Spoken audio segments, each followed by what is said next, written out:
예, 여러분 안녕하세요. 오늘은 이제 그 일제강점기 마지막 시간입니다. 그래서 일제강점기 시대 문화에 대해서 알아보도록 하겠습니다. 자, 요것만 알고 가자. 일제강점기 시대에는 그 한국의 역사를 일제가 왜곡을 많이 하죠. 그래서 일제가 만든 사관을 식민사관이라고 합니다.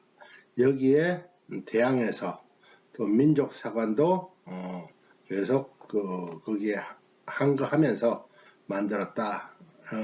계속 진행해 나갔다 하는 거하고, 그 다음에 문학이 어떻게 발전되어 갔는지 하는 것을 한번 알고 가겠습니다. 자, 민족문화 수호운동, 한국사.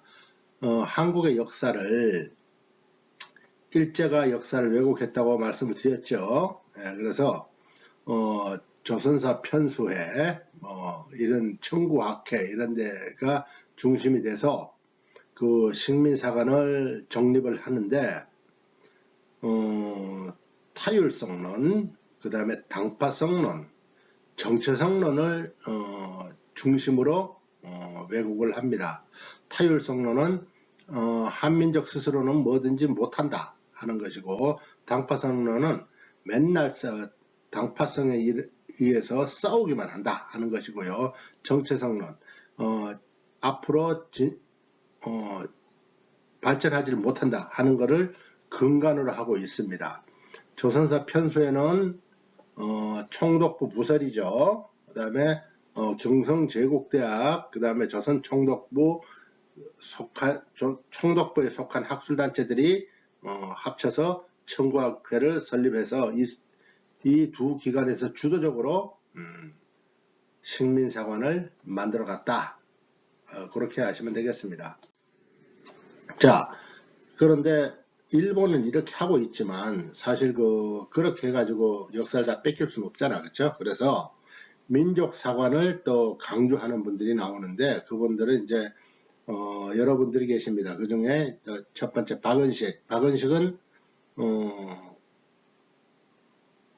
임시정부의 대통령까지 지낸 분이죠. 네, 그래서 박은식은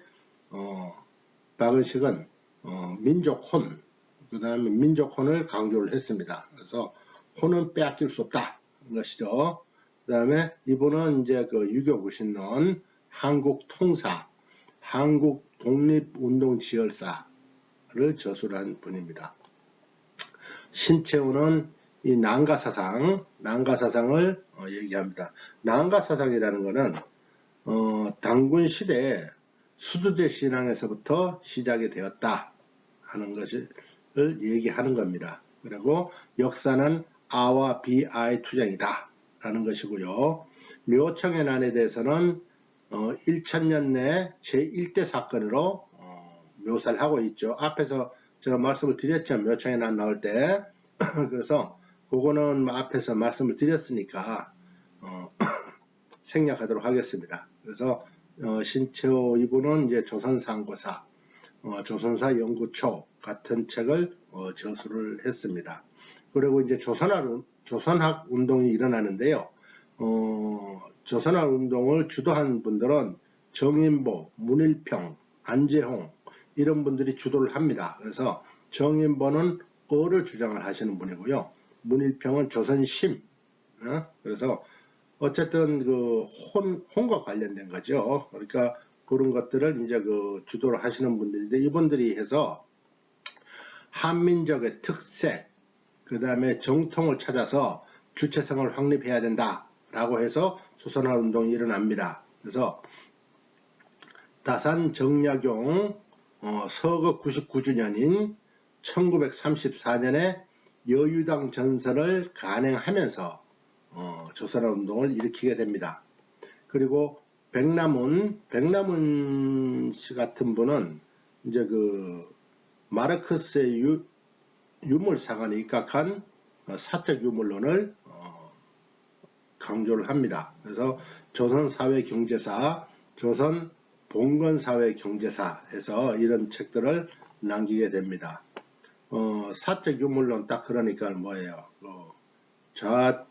좌파적인 색깔이 좀 깊죠. 예, 그 다음에 실정주의. 실정주의는 이제 그 이병도, 손진태 같은 분이 이제 진단학회를 설립하면서 실정주의인데, 실정주의는 그 모든 걸 다 배제하고 순수하게 역사만 한번 살펴보자 해서 내세운 게 실정주의입니다.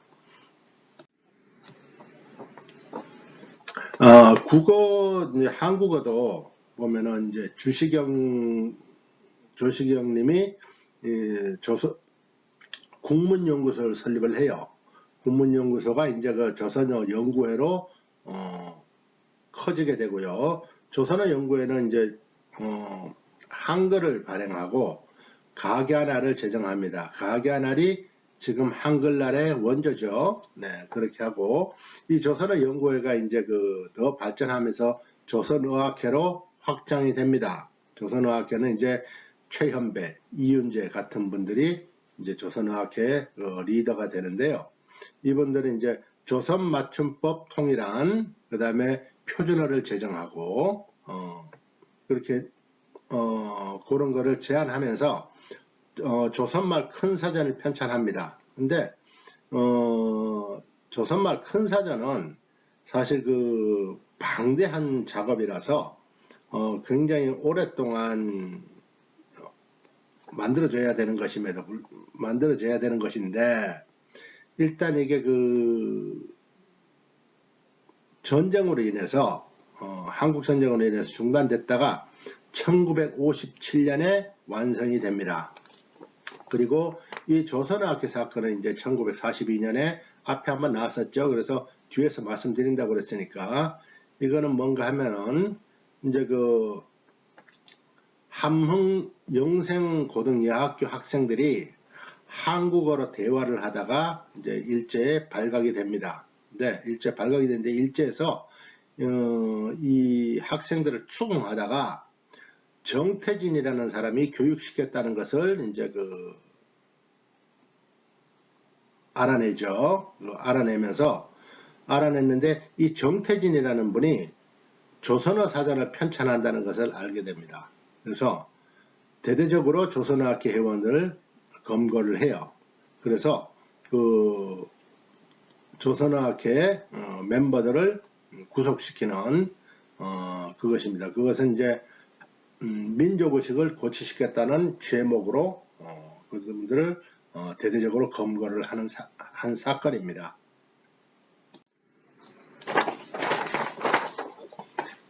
그리고 이제 종교 같은 경우에는 천도교는 뭐죠?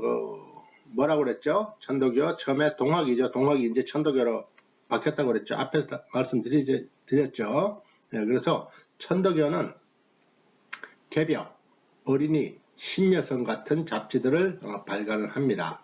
그리고 대종교는 당군을 모시는 오기오, 나철 같은 분들이 만들었다고 말씀드렸죠. 네, 그래서 창시했는데 이분들은 이제 1911년에 무장 독립단체인 중광단을 조직을 해서 항일 운동을 하게 됩니다.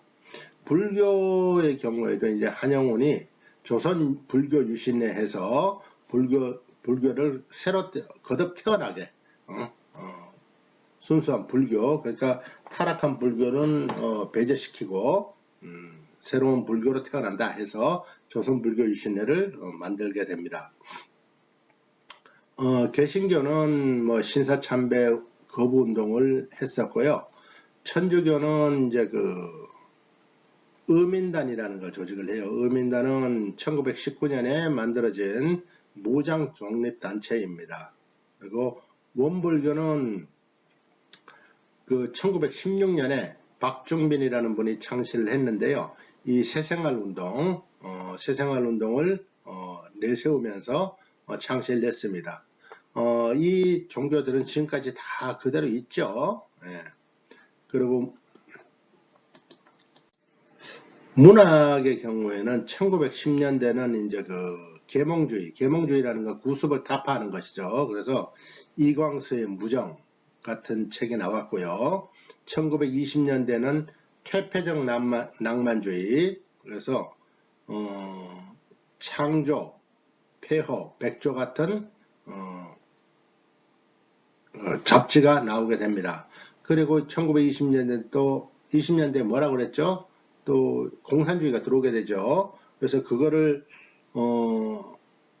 그에 따라서 카프 문학이라고 이제 그 카프 문학을 또